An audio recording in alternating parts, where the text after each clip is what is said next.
Hello, teddy bears. We've got a new computer. It's going to be down there, but I have to hold this camera funny for this shot. So we're going to go check out the new computer. It's hanging out with the old computer because the old computer is still doing things. So let's check this out.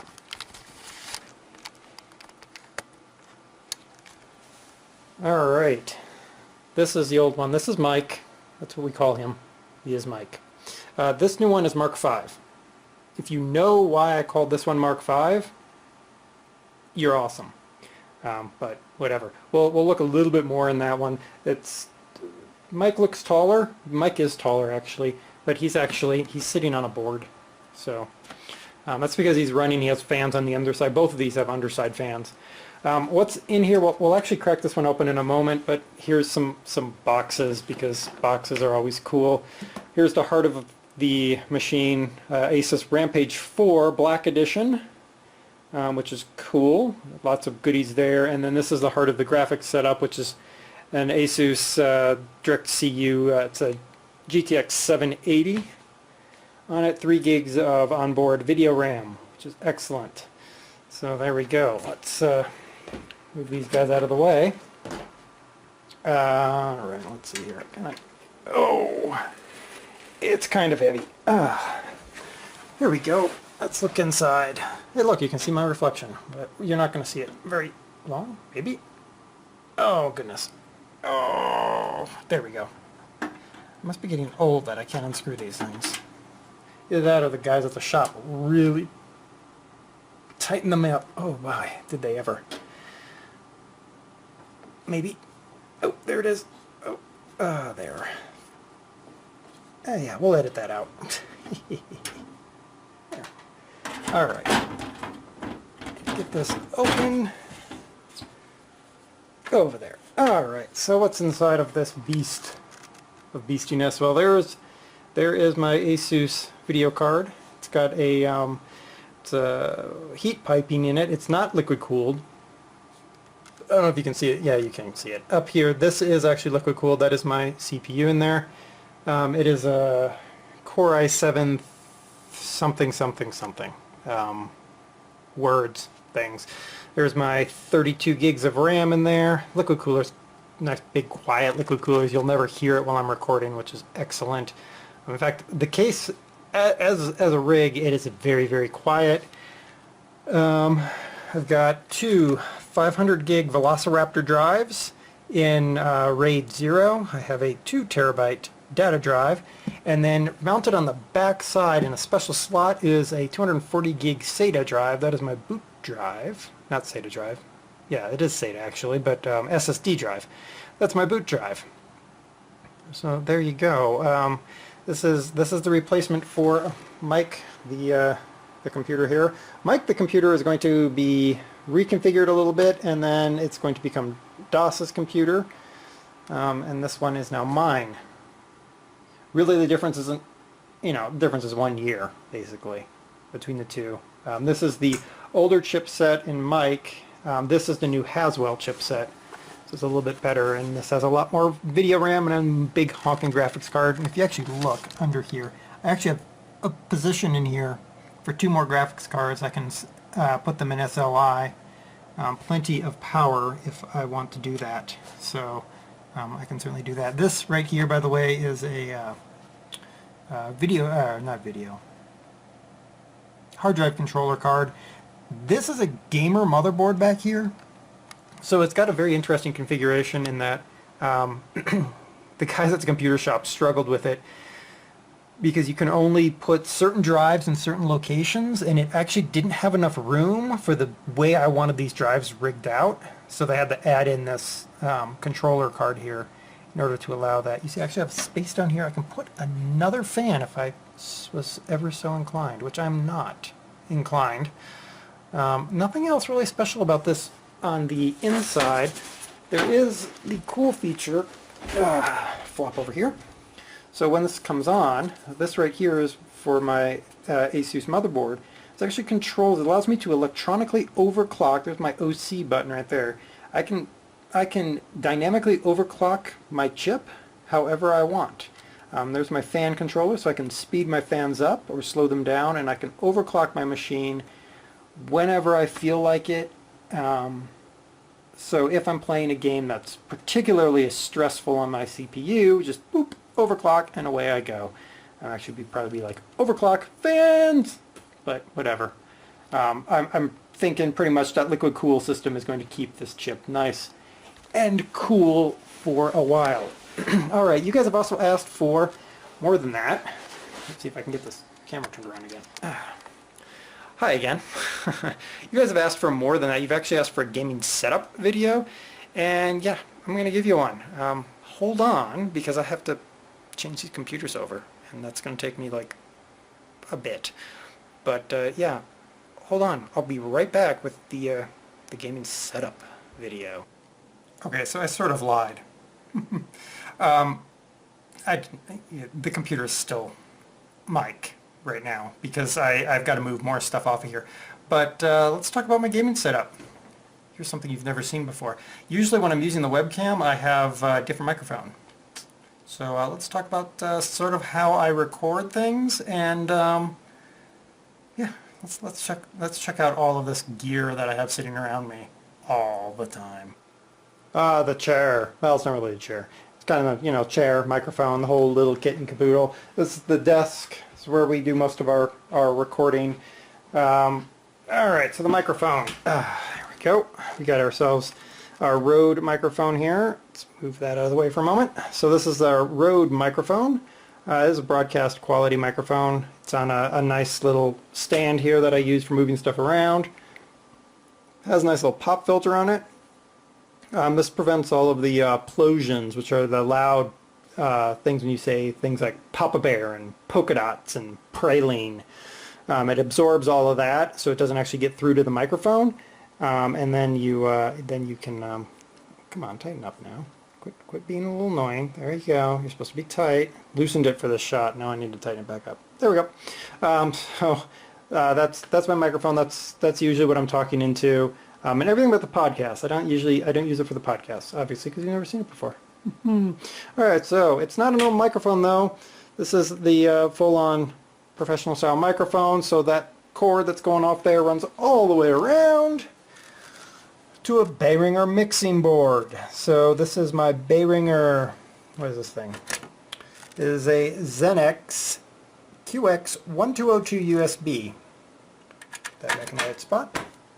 Alright, so this lead here is from the computer. It takes all of the system sound from the computer and puts it into track 1. This right here is from the microphone. It takes the microphone, puts that into track 2. I've got 2 more ports here open for anything.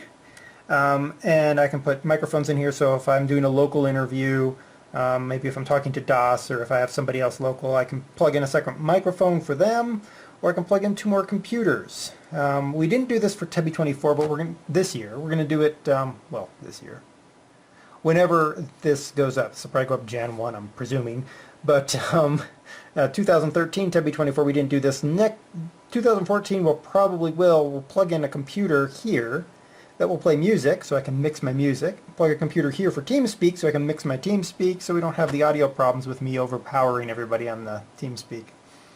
I just noticed my gain is all whacked the doodle there. Alright, that's not all I've got. I've got 2 more sets here, and this control is controlled by these smaller mixes, so I can mix in some subsets if I need to. This is, it's actually 4 of them here. So this is 6, 7, or 5, 6, 6, 7, 8, 9.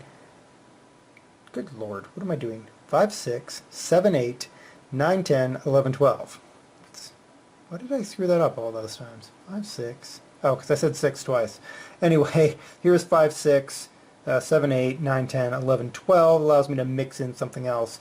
This is used mainly in broadcasting for bringing in like a deck. If you bring in like a tape deck or yeah, there I am showing my age right there. If you're bringing in any sort of deck equipment or you're bringing in another piece of equipment, I can bring it into here. And it gives me left, right, which gives me full balance.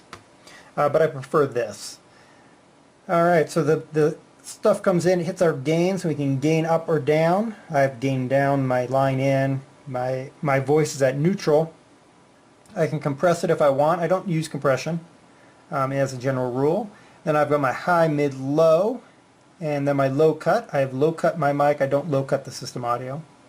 I have an effects here, so I can turn on some effects.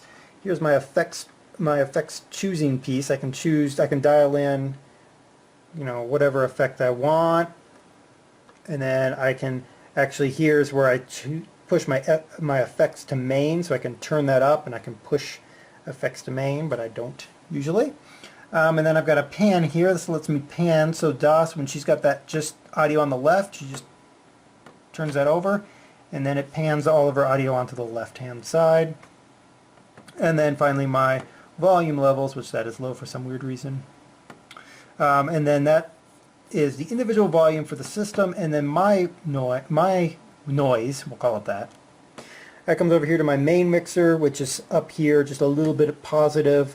And then I've got my LEDs up here that let me see what my levels are. I never want to see red, and I prefer not to see yellow except for the really loud moments. Then I like to see a little bit of yellow, but I prefer to be here in the green area usually. And this is my phantom power. Turn that on. That activates my mic, and if I talk loud enough, maybe. If I talk loud enough, there we go, go talking to my microphone, that powers up. You saw that it was powering that up.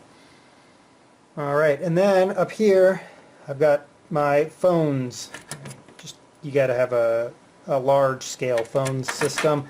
This goes out to my Sennheiser. This is a, what are these? There we go, Sennheiser HD280 Pro headphones. These are just headphones, there's no microphone attached to them. So yeah, no microphone. That's not how I started. Obviously, I didn't start with this board. I started with this. Nothing more than a relatively inexpensive pair of Logitech USB headphones. I still use them for get it all tangled up. I still use it for when I'm checking audio levels and when I'm editing, because I can hear other people. So DOS can talk to me while I'm wearing these. If I'm wearing the Sennheisers, I can't hear anybody. But if you're just starting out, there's nothing wrong with these, and they're inexpensive and they work really well. You do have to be aware though that this microphone will pick up anything and everything. It does a really terrible job of sound isolation, and there's no pop filter on here, so you have to be really cognizant of your explosions, the P's that you puff out. Cool. Yeah, that's my audio setup. Here's my 3 terabyte USB 3 drive. I use for recording. If I'm out of space elsewhere, I also use it for just backing up. Here's our NAS system. It's a Seagate Black Armor. We got ourselves 4. I think they're 1 terabyte. I think they're 1 terabytes. I don't know. It might be 2s. These ones are in RAID and these ones are in RAID, so I have those all rated up. That's how we keep a lot of stuff just on standby. If we need like an audio clip or a video clip from something, we'll just stick it on NAS, and because it's network storage, this just works to my computer. Because this is networked, I can be here in the studio, DOS is next door in her graphics booth, and she can get access to it, so I can take a screenshot and say, hey, I need a splash screen for Euro Truck, and she can get the screenshots off of the NAS and make my little pretty things that I have that she makes for me. Here's the Logitech controller. I use this for Euro Truck. I've used it a little bit for FarmSim, but it's just too twitchy. FarmSim just doesn't work well with the controller, I don't think. Yeah, I think I only use this for Euro Truck and Scania Truck, Trucks and Trail. Pretty much any SCS game gets played with this at this point. Here's my Extreme 3D Pro, Logitech Extreme 3D Pro. Nice throttle there, and it's got the twist on it, which is great for flight sim. I use this for flight sim. This lets me control the helicopters a little bit better. I did try to use this for Euro Truck, because you can use this as a throttle. I just never felt right. It just never felt right to me. I know Discworld Nuts used this until he got his G27 wheel. It is a good, inexpensive stick. And then, of course, I've got my webcam here. My nice Logitech webcam. It's almost like I'm sponsored by Logitech. I wish I was sponsored by Logitech. Wow, that would be awesome. But I'm not. It's just they have a really good equipment for a really inexpensive price. So if you're looking to pick up, you know, a webcam, that's a decent webcam. Really decent headset for starting out, and you know, decent controllers. So there you go. Screens. This is my 20, 30, I don't know what it is, inch LG. That's an old square panel LG back in the early days of LCDs. We use that a lot for putting secondary imaging on whatever needs to be done. Yeah, it's not used really for gameplay. So there you go. That's this setup. Let's I'll kind of hop onto the screen and show you some more about how I have this set up and how I do some of the recording. All right, that was cool, wasn't it? Okay, so you're asking, well, what else is going on the screen? I've switched over to this recording. I'm actually using, in this case, I'm using Camtasia's screen recorder to show you what else I am doing on here. We'll just keep running whatever I said we're playing. What are we playing? Deep in Trance. This is all Purple Planet music. This is all free to use music. If you're ever I put the link in every single one of my videos that use this. If you ever need music for a video, Purple Planet, you can go there, grab it, just put a link back to their website, and you're good to go. All right, so what else do I use? Well, you see I've got Shadowplay up here, and I've got Fraps here.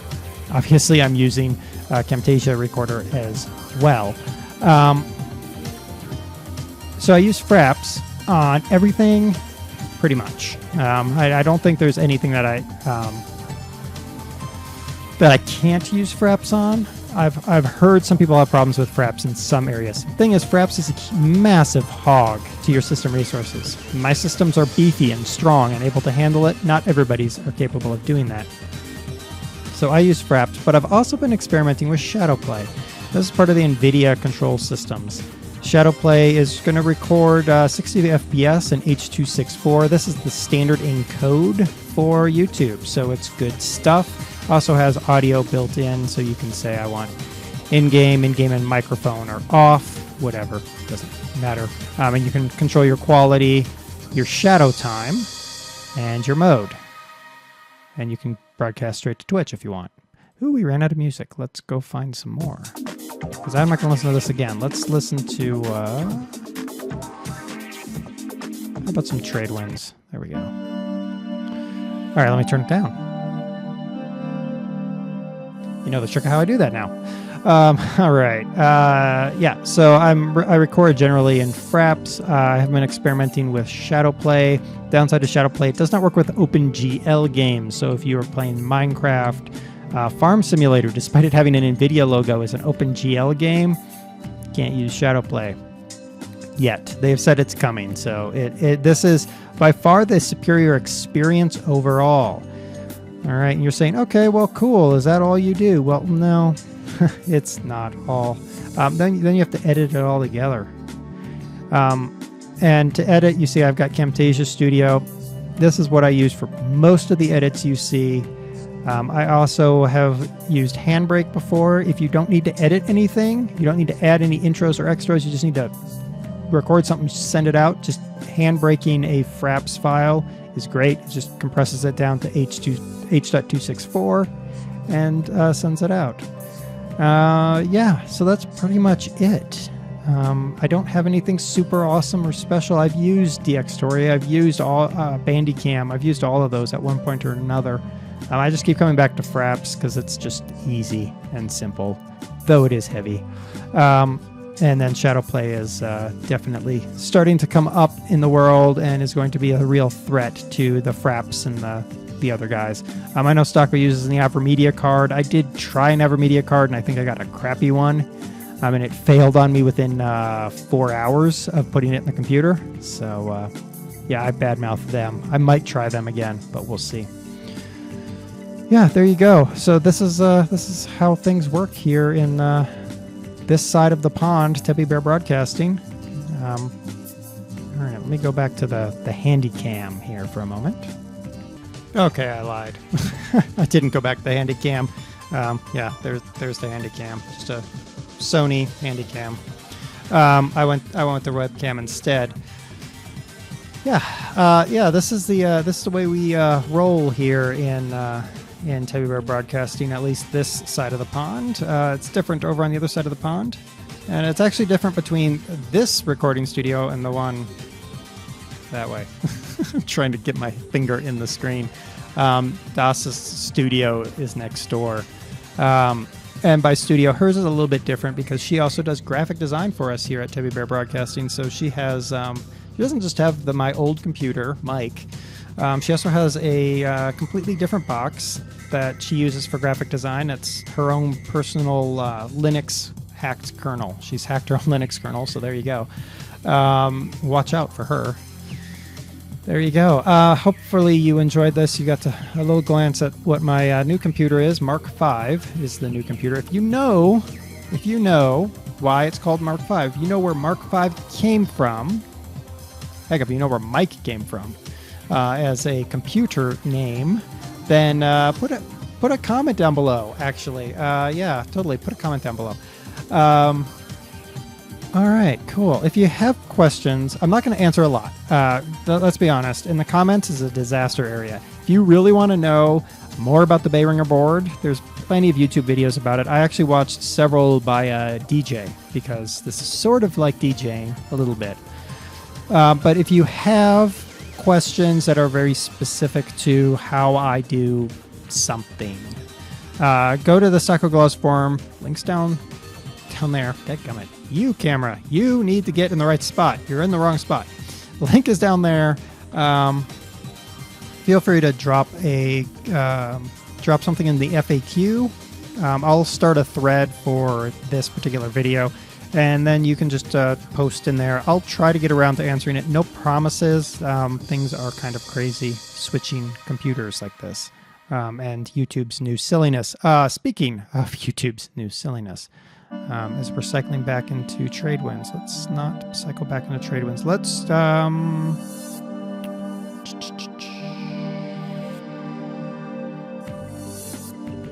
looking through my not extensive list of Purple Planet music here. Let's have some slamming. Okay. Speaking of YouTube and YouTube's silliness, I hope you guys are actually watching all the way through this video. Most of you skip it. I don't really care. YouTube is implementing a completely new process in terms of IDing our content as YouTube creators. What does this mean to us? This means that we could very easily upload a video and YouTube says, oh yeah, you can't monetize it. And you just have to put it out there with no monetization. That doesn't work for me. Doesn't work for any of us, actually. We don't get a lot of money. Honestly, we're not living in golden mansions. A lot of this stuff that I've shown you is paid for by my other job, my full-time job, which is in broadcasting. So, you know, I get certain deals, and I know where to go to get good deals. So, if a video is supposed to go up, say Farming Sim on Saturday, and YouTube says, oh yeah, guess what? You can't monetize it. The video's not going up. And if it's a series like Farm Sim, where YouTube says, oh, you can put the second one up on Saturday, but you can't put the first one up, everything is going to be delayed until YouTube gets their act together and says, yes, you can monetize all 4 of those videos, and then I'll put them up. So, long way of me saying, expect disturbance. You're going to see things not going up at the right time. You're going to see Farm Sim on random days. It's just going to be complete chaos until YouTube sorts their crap out, if they ever sort their crap out. If they don't, this will be your new normal. But in the end, it's the way it has to be. And if you don't like it, unfortunately, you're going to have to go talk to YouTube about it, because I can't do anything about it. I'm doing the best I can. Until my network says I'm managed, which I'm not. I'm an affiliate of Polaris. Until I am managed and everything that comes with that, this is the way it's going to be, and that's just not for me. That's for every one of the Teddy Bears. We might still upload something and just take the no monetized views if it's something we don't care too much about, or if it's maybe we care a lot about it and we really want you to see it, we might put it up anyway, but expect disturbance is what I'm trying to say. All right, I hope you enjoyed this video. A lot of me prattling and rambling and bleh. And yeah, you get to see me talking into this mic in all kinds of strange fashions. Now you can hear how the voice changes when I move around the mic of our phone. I do have to get a better stand, by the way. I need one that kind of like comes over and hangs it like there or something. Maybe there. Whatever. I need to find a different spot for the mic, but because I have this glass and metal desk, I can't do that yet. All right. Yeah, so new computer, Mark V. Old computer, mic will go to DOS, so maybe she'll do something crazy. I don't know what she's going to do with it, honestly. All I know is she's going to play games on it, and her old computer is going to be a graphic design rig, because that's what it always really has been. All right. Yeah, I will put I'll put all kinds of links down here. I'll put links for Behringer for the board, Rode for the microphone, I can never say their name. Sennheiser. Stinking German names. I'll also put a link, of course, for the Soccer Gloves forums if you have specific questions that you think I can answer. I'm not going to answer everything, so specific questions.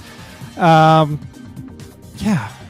that's about all I got. Remember, the YouTube thing is going to screw everything up probably for the next 3 months, knowing YouTube, and then they'll change it and screw everything up again, and we'll all be like, okay, really? I allude to it in a farming sim, by the way, but keep following me on Twitter. Twitter is going to be the best way to follow me, because if things go pear-shaped on YouTube, there might be a way to get videos you can't get on YouTube. Maybe. We'll see. All right, peeps. Until next time, it's been DerTebbers, hanging out with ya, showing you my new computer, showing you my gaming setup and my crazy toys. Well, not all my crazy toys, of course. Here's one of my crazy toys. My Nexus 4 channel phone. So I can always, when you guys leave comments, get them on my channel phone. How about that? But you didn't know that. You do now. Follow me on Twitter. I'd appreciate it. Facebook, not so much. If you want to follow me on Facebook, that's fine too. But I'm more on Twitter than I am on Facebook. Anyway, those of you that have friended me know that it could take me weeks or months before I accept your friend request, because I just don't go on Facebook. All right. Till next time. Bye, everybody.